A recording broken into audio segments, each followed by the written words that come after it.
할렐루야. 오늘은 하나님의 예정 속에 있는 세례 요한이라는 제목으로 뉴저지 팔팍 한인루터교회 이상조 목사님께서 마가복음 6장 14절에서 29절을 본문으로 하나님의 말씀을 전하겠습니다. 이에 예수님의 이름이 드러난지라 헤롯 왕이 듣고 가로되 이는 세례 요한이 죽은 자 가운데서 살아났도다. 그러므로 이런 능력이 그 속에서 운동하느니라 하고 어떤 이는 이가 엘리야라 하고 어떤 이는 이가 선지자이니 이에 선지자 중에 하나와 같다 하되 헤롯은 듣고 가로되 내가 목배인 요한 그가 살아났다 하더라. 전에 헤롯이 자기 동생 빌립의 아내 헤로디아에게 장가든 고로 이 여자를 위하여 사람을 보내어 요한을 잡아오게 가두었으니 이는 요한이 헤롯에게 말하되 동생의 아내를 취하는 것이 옳지 않다 하였음이니라. 헤로디아가 요한을 원수로 여겨 죽이고자 하였으되 하지 못한 것은 헤롯이 요한을 의롭고 거룩한 사람으로 알고 두려워하여 보호하며 또 그의 말을 들을 때에 크게 번민을 느끼면서도 달게 들음이라라. 마침 기회 좋은 날이 왔으니 곧 헤롯이 자기 생일에 대신들과 천부장들과 갈릴리의 귀인들로 더불어 잔치할 새에 헤로디아의 딸이 친히 들어와 춤을 추어 헤롯과 함께 앉아있는 자들을 기쁘게 한지라. 왕이 여아에게 이르되 무엇이든지 내 원하는 것을 내게 구하라 내가 주리라 하고 또 맹세하되 무엇이든지 내가 내게 구하면 내 나라의 절반까지라도 주리라 하거늘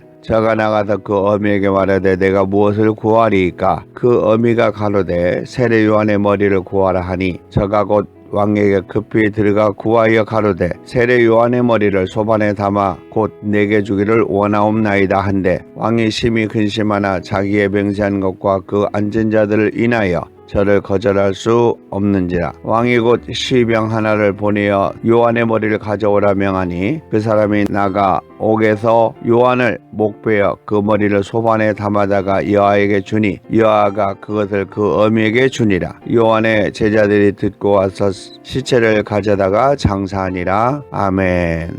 세례 요한 이후에 예수님의 공생애가 시작하면서 예수님의 소문이 나기 시작했습니다. 그때 세례 요한을 죽인 헤롯 왕이 죽은 세례 요한이 살아왔다고 불안해한 내용이 있습니다. 그는 예수님에 대하여 사람들에게 물었습니다. 사람들은 엘리야와 같은 선지자라고 하고 어떤 이는 선지자 중에 하나라고 하는데 헤롯은 듣고 가로되 내가 목배인 요한 그가 살아났다고 했습니다.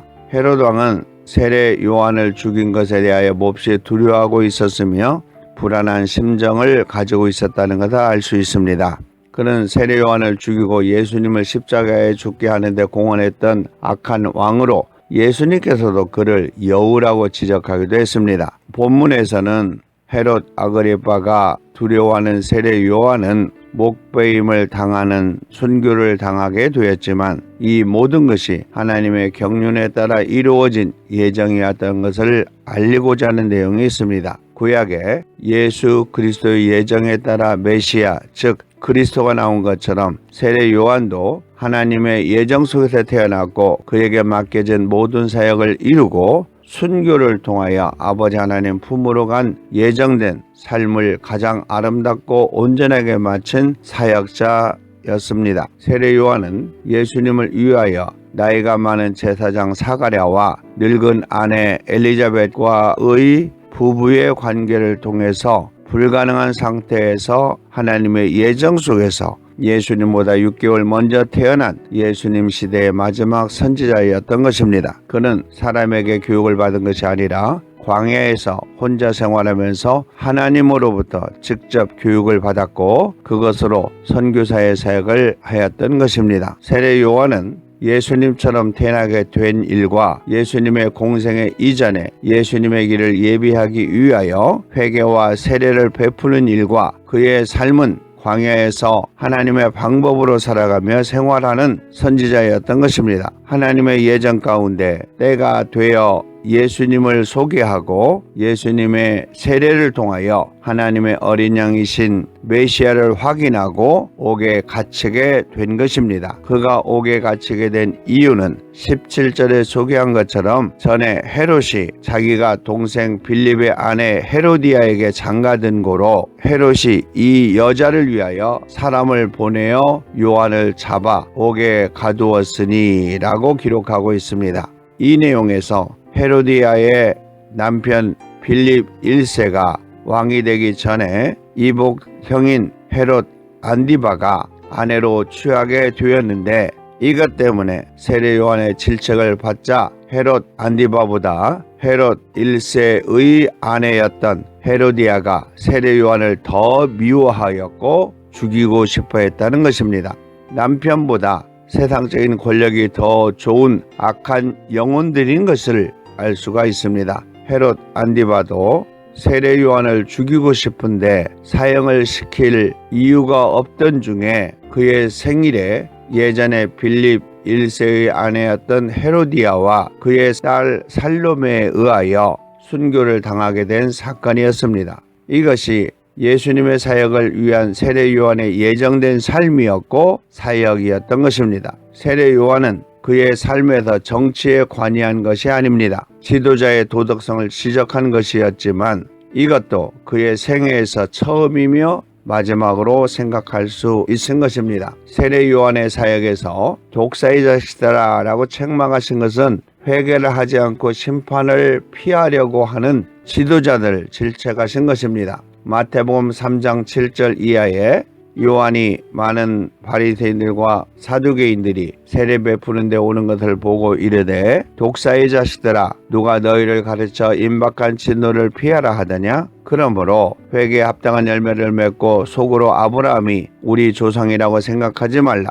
내가 너희에게 이르노니 하나님이 능히 이 돌들로도 아브라함의 자손이 되게 하시리라 라고 책망하셨던 것입니다. 이것처럼 정치적으로 개입하거나 참여하지 않았다는 것을 알 수 있습니다. 이번에 세례 요한이 헤롯 왕의 잘못을 지적하신 것은 그가 모든 사역을 마치고 아버지 하나님의 품으로 돌아올 수 있도록 성령께서 준비해 놓으시고 우리 성도들에게 순교를 통하여 아버지 하나님에게 돌아오는 것이 얼마나 영광스러운 것인가를 교훈하는 의미가 있다고 볼 수 있습니다. 예수님께서 공생의 사역을 서서히 준비하셨다가 세례 요한이 옥에 갇혔다는 소식을 듣고 예수님께서는 공생의 사역을 세례 요한의 사역을 이어서 시작하셨습니다. 마태복음 4장 12절 이하에 예수님께서 요한의 잡힘을 들으시고 갈릴리로 물러가셨다가 나사렛을 떠나 스불론과 납달리 지경 해변에 있는 가버나움에 서서 사시니 이는 선지자 이사야로 하신 말씀을 이루려 하심이니라. 일러스되 스불론 땅과 납달리 땅과 요단강 저편 해변길과 이방의 갈릴리여 흑암에 앉은 백성이 큰 빛을 보았고 사망의 땅과 그늘에 앉은 자들에게 빛이 비추었도다 하였느니라. 이때부터 예수님께서 비로소 전파하여 가라사대 회개하라 천국에 가까웠느니라 하시더라 라고 기록하고 있습니다. 세례 요한은 하나님의 예정을 따라 사역을 마치고 예수님께서도 아버지 하나님의 예정에 따라 온전한 구속의 사역을 마치고 우리 성도들에게도 아버지 하나님의 예정에 따라 모든 사역을 마치고 아버지 하나님께로 돌아가는 것이 아버지 하나님께 영광을 돌리는 것입니다. 에베소서 1장 11절 이하에 모든 일을 그 마음의 원대로 역사하시는 자의 뜻을 따라 우리가 예정을 입어 그 안에서 기업이 되었으니 이는 그리스도 안에서 전부터 바라던 우리로 그의 영광의 찬송이 되게 하려 하심이니라 라고 하셨습니다. 세례 요한은 오직 하나님의 뜻을 이루고 아버지 하나님의 품으로 간 선지자이며 사역자이었고 성도로서 우리에게 성도의 삶을 보여주신 믿음의 스승인 것입니다. 오늘 본문을 통하여 우리 예수님께서 우리에게 하시고자 하시는 내용을 생각해 보려고 합니다. 먼저 세례 요한은 오직 하나님의 뜻을 이루며 일생을 사셨다는 것입니다. 16절에 요한 그가 살아났더라 하더라 라고 기록하고 있습니다. 마태복음 3장 15절에 예수님께서 대답하여 가라사대 이제 허락하라 우리가 이와 같이 하여 모든 의를 이루는 것이 합당하니라 하신데 이에 요한이 허락하는지라 라고 기록하고 있습니다. 로마서 10장 4절에서도 그리스도는 모든 믿는 자에게 의를 이루기 위하여 율법의 마침이 되었느니라 라고 기록하고 있고 9절 이하에 내가 만일 내 입으로 예수님을 주로 시인하며 또 하나님께서 그를 죽은 자 가운데서 살리신 것을 내 마음에 믿으면 구원을 얻으리니 사람이 마음으로 믿어 의에 이르고 입으로 시인하여 구원에 이르느니라 라고 기록하고 있습니다. 그러므로 로마서 8장 14절에 무릇 하나님의 영으로 인도함을 받는 그들은 곧 하나님의 아들이라 라고 기록하고 있습니다. 두 번째는 세례 요한은 오직 예수 그리스도를 위하여 사셨다는 것입니다. 29절에 요한의 제자들이 듣고 와서 시체를 가져다가 장사하니라 라고 기록하고 있습니다. 요한 1서 4장 15절에 누구든지 예수님을 하나님 아들이라 시인하면 하나님이 저 안에 거하시고 저도 하나님 안에 거하느니라 라고 기록하고 있습니다. 로마서 13장 14절에 오직 주 예수 그리스도로 옷 입고 정욕을 위하여 육신의 일을 도모하지 말라 라고 기록하고 있으며 빌립보서 1장 29절에서는 그리스도를 위하여 너희에게 은혜를 주신 것은 다만 그를 믿을 뿐 아니라 또한 그를 위하여 고난도 받게 하심이라 라고 기록하고 있습니다. 마지막으로 세 번째는 세례 요한은 우리 성도들에게 삶의 모범이 되어주셨다는 것입니다. 20절에 헤롯이 요한을 의롭고 거룩한 사람으로 알고 라고 기록하고 있습니다. 세례 요한은 생활에 대하여 정결하게 살았습니다. 마태복음 3장 4절에 요한은 약대 털옷을 입고 허리에 가죽띠를 띠고 음식은 메뚜기와 석청이었더라 라고 기록하고 있습니다. 뿐만이 아니라 세례 요한은 물질에 대하여 욕심이 없었습니다. 야고보서 1장 15절에 욕심이 잉태한 즉 죄를 낳고 죄가 장성한 즉 사망을 낳게 되느니라 라고 기록하고 있습니다.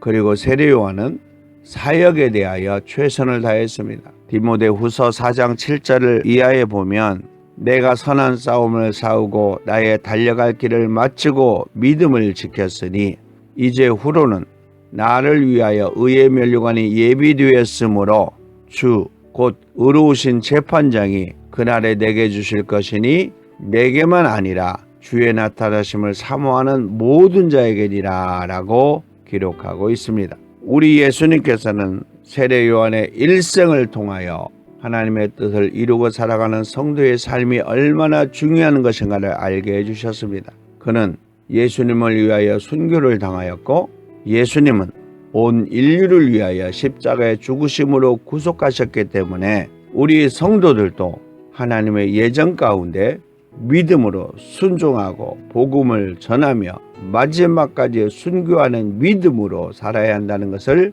알게 해 주신 것입니다. 사랑하는 믿음의 성도 여러분, 우리 주님의 은혜 가운데 주님의 뜻을 생각하고 믿음으로 실천하며 살아가는 그래서 승리하는 삶이 되기를 우리 주 예수 그리스도 이름으로 축원합니다. 아멘.